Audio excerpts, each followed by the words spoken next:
आपण बघत आहात एकेपी न्यूज मराठी। आपला आवाज आपली ताकद। सबस्क्राइब करा, शेअर करा, लाईक करा। AKP news Marathi. कधी विना नंबर प्लेट तर कधी बनावट नंबर प्लेट लावून चोरीची दुचाकी। मागील 6 वर्षापासून वापर करणाऱ्या दोघांना गुन्हे शाखा युनिट 2च्या पथकाने ताब्यात घेतले।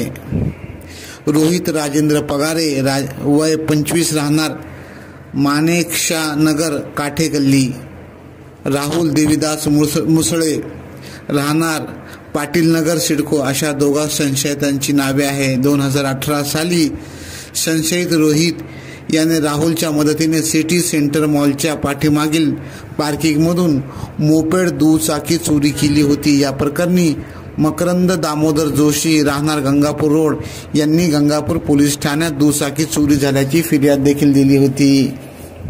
सदरची कामगिरी गुन्हे शाखा युनिट क्रमांक 2चे वरिष्ठ पोलीस निरीक्षक विद्यासागर श्रीमनवार यांच्या मार्गदर्शनाखाली पोलीस हवालदार विशाल पाटील, गुलाब सोनार, नंदकुमार नांदुर्डीकर, सुभाष श्रीसागर, शंकर काळे, नितीन फुलमाळी, संजय पोटिंदे, प्रवीण वानखडे यांनी केली। एकेपी न्यूज साठी ब्युरो चीफ अनवर खान पठाण, नाशिक।